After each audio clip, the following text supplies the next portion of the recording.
Oi, gente, vamos lá.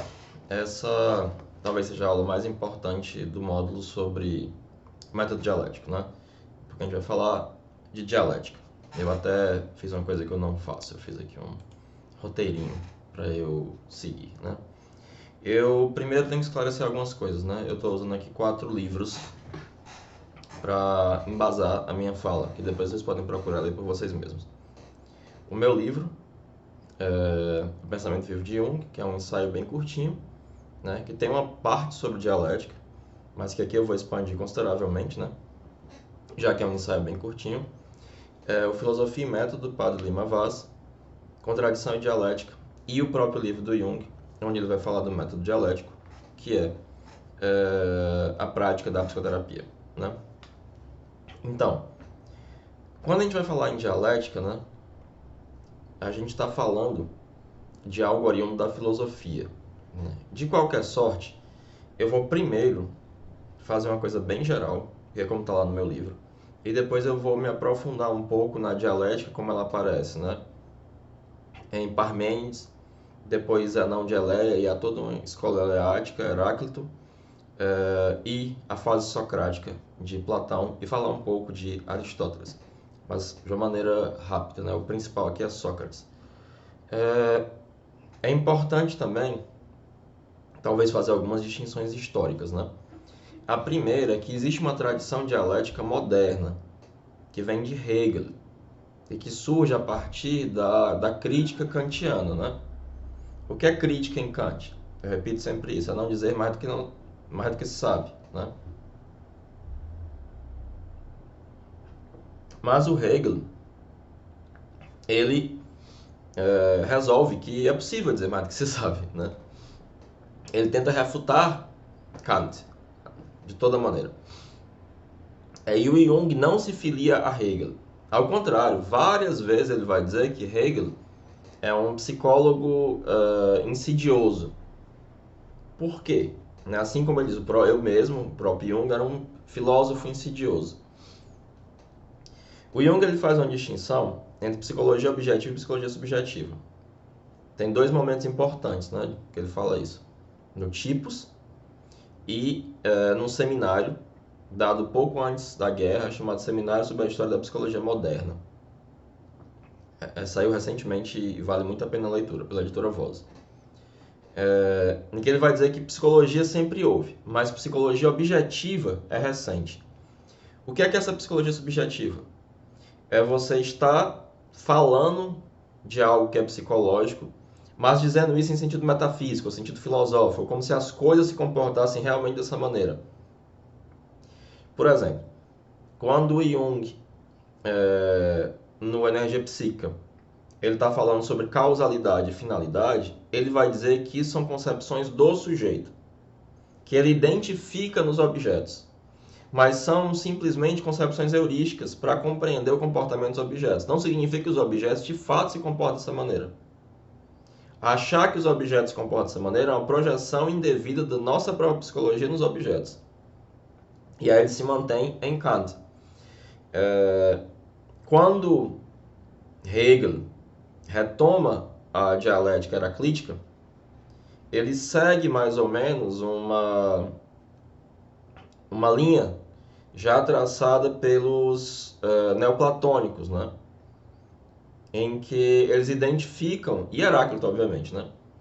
A dialética como o comportamento da própria realidade. E Jung não vai fazer isso.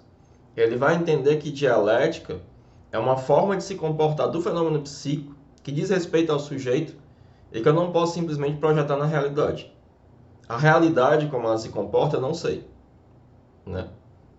Mas o psiquismo, esse sim, se comporta de maneira dialética. Então, o que é que significa falar em um método dialético ou falar em dialética? E aqui eu vou dar uma pequena introdução, como está lá no meu livro, e depois a gente vai entrar em detalhes desses outros autores que eu falei, né? A primeira coisa a entender, né, é que um procedimento clínico dialético ele está interessado em resguardar e preservar a individualidade. O horizonte né, da clínica junguiana é a individuação. Não é o objetivo, mas é o horizonte. Isso tem que estar sempre em vista. Tanto é que é uma coisa que eu falo, que a ética da clínica junguiana é uma ética da individuação. É de preservar essa individualidade e manter unido o paradoxo fundamental da psicologia, que é o individual não importa perante o genérico não importa perante o individual. Então eu tenho que manter os dois opostos sem contradição, né? Sustentar essa contradição. E a contradição é fundamental para a dialética. Sem contradição não há dialética. E aí por que o único método que se justifica cientificamente é um método dialético, segundo Jung, na prática da psicoterapia, né? Porque a dialética é uma forma de compreender as coisas em si e por si, né? Ao invés de eu saber de antemão, né, porque eu tenho princípios teóricos universais, né, a priorísticos, quais são as regras que regem a articulação dos fenômenos, o Jung ele vai descobrir dialeticamente a lógica da articulação desses fenômenos neles mesmos, né?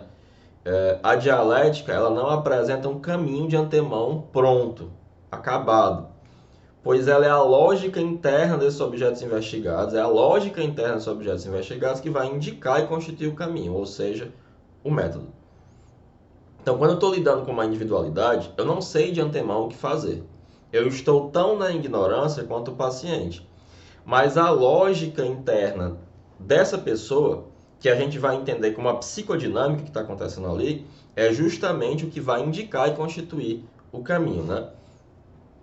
E o padre Lima Vaz, né, Henrique de Lima Vaz, ele vai dizer, né, que o caminho dialético não obedece a um caminho de regras fixadas de antemão, mas segue as peculiaridades próprias do conteúdo investigado, a partir de uma pergunta ou dificuldade inicial. A gente vai ver isso com muita mais clareza quando pensar especificamente a fase socrática de Platão. Então a verdade ela não é imediatamente revelada por esse tipo de diálogo, mas ela permite perceber contradições que invalidam a alegação inicial de conhecimento que uma das pessoas tem, né? Então daí você percebe que, primeiro, eu não tenho como explicar, por exemplo, um passo a passo do método dialético. E aí um aluno me perguntou assim, não, mas o Jung diz para abandonar todas as técnicas, mas o método de interpretação do sonho não é uma técnica? Claro que não. Ele é o coração do método dialético. Por que ele não é uma técnica? O que é que o Jung vai definir como técnica na prática da psicoterapia? Uma técnica é algo que rompe esse paradoxo, essa antinomia fundamental do psiquismo. E que vai dizer que o individual não importa perante o genérico. Vai dizer que o universal e o geral é o que vale. E o individual não importa. Então, numa técnica, eu vou me dirigir não ao indivíduo, mas aos aspectos conforme do seu psiquismo. Logo, ela vai ser sugestiva. Porque na técnica eu faço A, B mais C para dar D, desconsiderando as variações individuais. Então, eu estou diante de um método sugestivo, não de um método analítico, né? E como a interpretação dos sonhos ela depende da individualidade, porque ela parte da premissa de que a relação que se estabelece entre a consciência e o inconsciente é compensatória. E o Jung vai dizer no Tipos Psicológicos que a compensação é um dos seus conceitos menos científicos. Por quê? Porque ele não tem como ser generalizado, porque cada vez que o inconsciente compensa, ele compensa uma atitude individual. Então eu só posso interpretar um sonho levando em consideração a atitude individual a ser compensada, utilizando o critério heurístico da finalidade. Então, não é uma técnica. Não é disso que se trata, né? Então, como eu digo lá no meu livro, resumidamente, você tem duas pessoas. Uma vai propor uma pergunta e a outra que vai responder. Em seguida, o interlocutor que fez a pergunta, ele vai testar a resposta dada por meio de uma série de perguntas sutilmente ligadas ao problema inicial proposto, para averiguar se há contradições na resposta inicial, né? Então você tem dois lados em questão, uma explicação da verdade e uma exposição do erro, né? O primeiro objetivo do Sócrates era negativo, era demonstrar o erro de seus interlocutores, né? E isso é um dado fundamental, né? Por quê? Porque Aristóteles, ao pensar a dialética depois de Sócrates, ele vai dizer que a dialética não é cognoscitiva, né? Ela não gera conhecimento por ela mesma, mas ela é excelente para testar a validade ou a verdade de uma proposição ao apontar nela suas contradições. E isso é um dado fundamental, né? E é muito importante perceber que em Platão ele vai identificar a dialética com a própria filosofia. A filosofia vai se diferenciar da matemática e das outras coisas justamente pelo seu método dialético, né? Então, para Aristóteles, ela simplesmente é uma prova, ela serve para submeter algo à prova, né? Como eu falei antes, entre os neoplatônicos você vai ter, por exemplo, Plotino e Próclo, que vão entender que a realidade se manifesta de maneira dialética, né?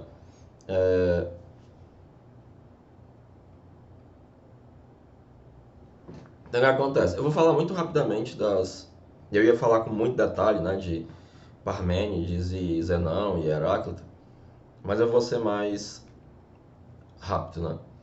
É porque Aristóteles identifica Zenão de Eleia como sendo o cara que criou a dialética. Apesar de que, para o Hegel, como eu falei, o verdadeiro pai da dialética, apesar dele admitir a afirmação socrática, seria Heráclito. E ele vai dizer que, em sua lógica, ele leva em consideração todas as afirmações de Heráclito, né? Ou seja, ele entende a dialética como a maneira como a própria realidade funciona. E aí você vai ter Parmênides, que vai ter uma negação da mudança. Por quê? Porque, segundo Aristóteles, ele tem um pensamento arcaico, que vai entender a identidade de maneira absoluta. Ele é o primeiro a propor, talvez o precursor do conceito de identidade, que A igual a A, né? Só que, por exemplo, ele vai tornar isso absoluto. Isso ele vai anular a contradição. Sem contradição não tem dialética. Então por mais que Zenão seja um discípulo dele, né, na escola eleática, isso vai gerar uma série de problemas. Porque, por exemplo, já devem ter visto vários vídeos meus. Tem uns que eu estou sem barba, outros que eu estou com a barba enorme, outros que eu estou com cabelo curto, outros que eu estou com cabelo comprido. E eu continuo sendo eu. A grande questão é que, por exemplo, como Parmênides tinha um pensamento arcaico, ele não levava em consideração a diacronia e a sincronia, o fator tempo. Então ele simplesmente vai dizer, como a identidade para ele é absoluta, que a mudança ela é ilusória. O movimento não existe, né? Em Zenão de Eleia, ele vai ser o primeiro a entender que é possível demonstrar, né, demonstrar a contradição utilizando um procedimento dialético, né?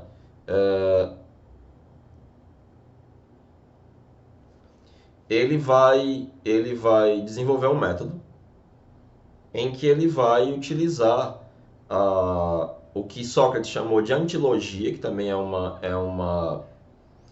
um sinônimo para dialética, né?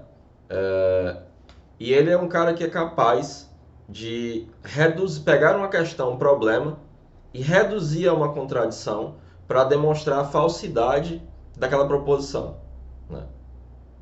Então ele consegue demonstrar a falsidade de uma proposição por meio da contradição. Ele é o primeiro a fazer isso. Então aí tem a raiz da dialética. Só que para o Sócrates, por exemplo, Platão, ele usava isso para dizer falsidades. Coisas que obviamente deveriam ser falsas, né? Como o fato de que a flecha não se move. Ele tem vários paradoxos de Zenão, né? Só que como eles exorcizam a contradição, acaba sendo uma dialética que também é uma dialética fraca, uma dialética impotente, né? Os paradoxos de Zenão são importantes filosoficamente, apesar de parecerem completamente doidos, mas eles são muito complicados para a gente tratar deles aqui. Eu ia fazer isso, ia falar deles, da flecha, do Aquiles, né? Da tartaruga. Mas basta entender que nos Eleatas a identidade é tornada absoluta. Logo, a mudança e o movimento são falsos. E aí exorciza-se a contradição. E em Heráclito, a contradição é tornada absoluta. O que faz com que também seja uma dialética fraca, né? Porque as duas coisas convivem ao mesmo tempo. O mesmo caminho que sobe é o mesmo caminho que desce. De novo, ao absolutizar isso, ele também apresenta um pensamento arcaico, segundo Aristóteles, né? Porque ele também, por exemplo, esquece o fator tempo, que é aspectos sincrônicos e aspectos diacrônicos, né? Isso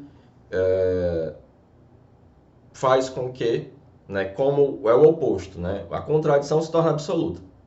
Então, de novo, não é possível utilizar a contento a dialética. Você tem que ter uma posição de identidade relativa e de contradição relativa para que a dialética possa existir, né? Então, seguindo, você vai ter em Sócrates, né? De fato é que surge a dialética como o discurso filosófico, como aquele que caracteriza a filosofia. Porque diferente de Zenão, que a usava para dizer falsidades, ou de discípulos de Heráclito, né? Porque, por exemplo, Protágoras era um discípulo de Heráclito. Só que Heráclito ele dizia um sim e um não ao mesmo tempo. Aí alguns discípulos ficaram com sim e outros ficaram com não. Então Protágoras ele vai dizer, então eu fico com sim. Todas as aparências são verdadeiras e todas as opiniões são verdadeiras. Aí Aristóteles vai lá e diz, pois então é verdadeira a opinião que diz que a sua opinião é falsa. E aí você entra numa contradição lógica que faz com que todo o discurso vá por água abaixo, né? Em Sócrates, não. Ele descobre a autêntica eficácia da contradição. Não mais exorcizada, né, como no eleatismo, que não tem contradição, nem tornada absoluta, né, insuperável, como em Heráclito, né? Ele utiliza a descoberta do Zenão, que é... Qual é essa descoberta do Zenão? É da refutação mediante a redução à contradição, né? E mais, ele vai adquirir um hábito lá do Protágoras, é um hábito protagórico, de substituir o discurso longo dos oradores pelo discurso breve do diálogo, né? Isto é, uma discussão mediante perguntas e respostas. E o Sócrates ele reconhece a função da contradição como reveladora de uma posição insustentável ao pensamento e ele admite implicitamente o princípio da não contradição, que só aparece de verdade em Aristóteles, mas já está presente lá, por exemplo, em Parmênides, né?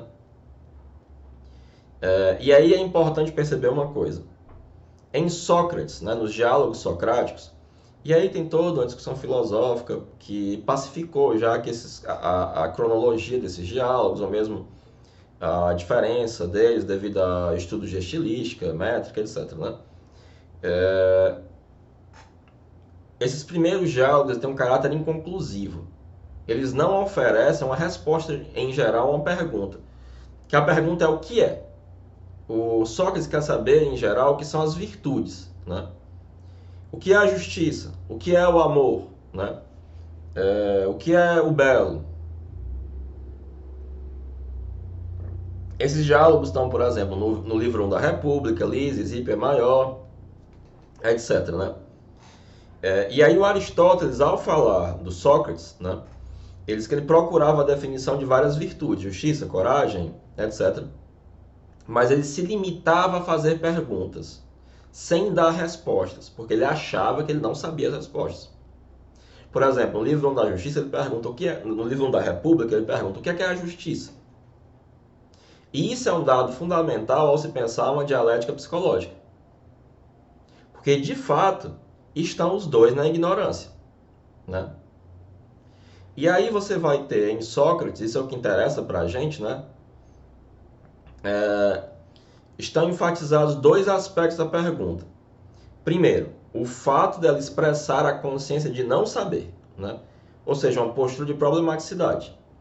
Quando Sócrates perguntava algo a alguém, ele partia do conhecimento de que ele desconhecia, né? O tudo que sei é que nada sei. Logo, ele de fato estava propondo um problema. Ele não sabia, né?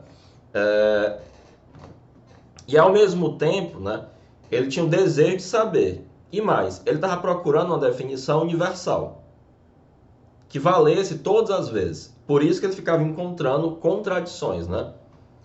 E aí lá no Phaedon, ele fala que ele faz uma espécie de um pequeno registro biográfico, né, de que ele se apaixonou pela natureza, Mas ele se desaponta muito com o estudo da physis, né? Devido a um texto Anaxágoras. E aí ele resolve se refugiar no discurso. E aí é muito interessante perceber que, para ele, o diálogo é muito importante para a produção de conhecimento. Por quê? Porque o próprio pensamento é o diálogo da alma consigo mesmo. E isso é um dado fundamental, né? O diálogo, ele é o ato do qual a dialética constitui a capacidade, dinamis em grego, e a arte técnica, técnica. Isto é, a dialética é uma disciplina rigorosa e excelente do diálogo, né? Ela é a arte do diálogo. Então, nesse aspecto, você já percebe várias questões fundamentais para a psicologia, né? Quando eu estou discutindo com o paciente, dialogando com o paciente, as minhas questões têm um caráter de problematicidade. Eu não parto de um dado, de uma certeza anterior. O Jung, ele vai dizer qual é o pior erro que se pode cometer para um analista. É supor o próprio psiquismo nos outros, né? Tudo que você pensa saber sobre um paciente é um preconceito ou uma projeção. E aí você tem uma posição similar à do Sócrates. E o desejo de saber e o caráter de problematicidade, né? E mais, não é simplesmente o desejo de saber, é a necessidade de aprender a verdade do interlocutor, de uma individualidade diferente de si, por mais que semelhante, né? O Sócrates considerava que ele não podia descobrir a verdade sozinho. Daí a necessidade da comunicação e da busca pelo consenso, em grego homologia, né?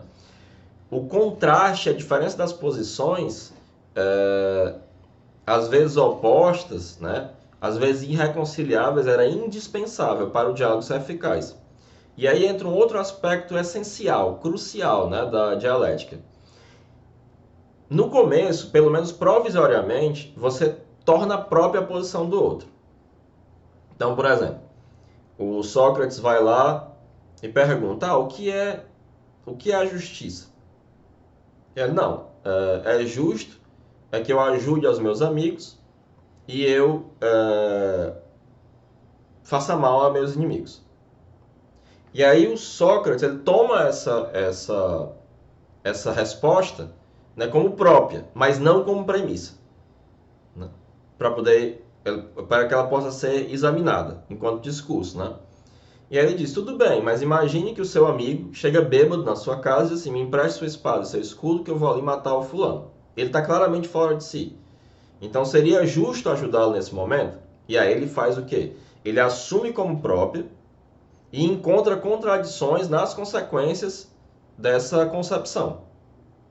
E aí diz: olha, então, se você concorda que isso não é justo, a sua concepção de justiça tem uma contradição, logo ela não é boa, né? Então, você toma como própria a posição do outro, concorda com ela, para ver se isso satisfaz o seu desejo de verdade. Se a posição do outro for tida como insatisfatória, como essa, por exemplo, se chega a essa conclusão, ela pode ter partido dela, né?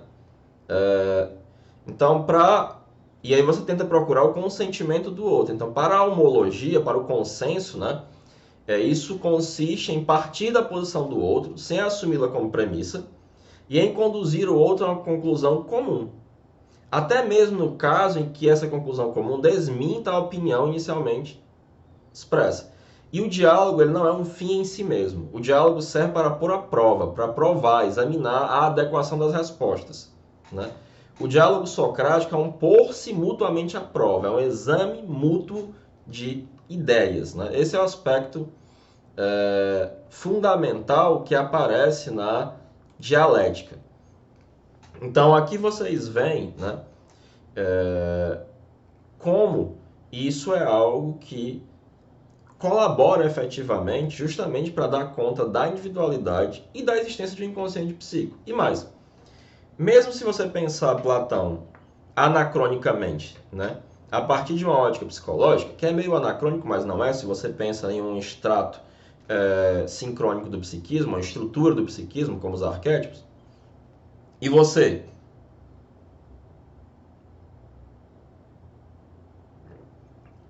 Imagina o seguinte coisa, olha.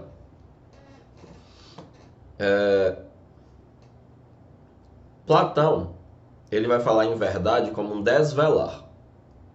Porque a sua alma já contemplou as formas perfeitas. E aí você vai rememorar, você vai desvelar essa verdade, o bom e o belo, né? Pense isso psicologicamente, ao invés de metafisicamente. Ao invés de um realismo metafísico, pense a partir de um nominalismo psicológico. Há algo no seu inconsciente, a partir das inclinações objetivas do seu psiquismo, que através desse método dialético, você vai ser capaz de acessar e que aí sim repousa a verdade. Mas que nenhum dos dois conhece de antemão. Então você substitui o espaço supralunar, né, o perurano topos, acima do céu, em que realmente existem arquétipos, para uma dimensão psicológica, ainda assim coberta, né, a ser desvelada, que nós entendemos como inconsciente. E aí esse procedimento dialético, ele vai me permitir aos poucos ir me aproximando disso. Através dessa proposição de perguntas, esse exame mútuo, né?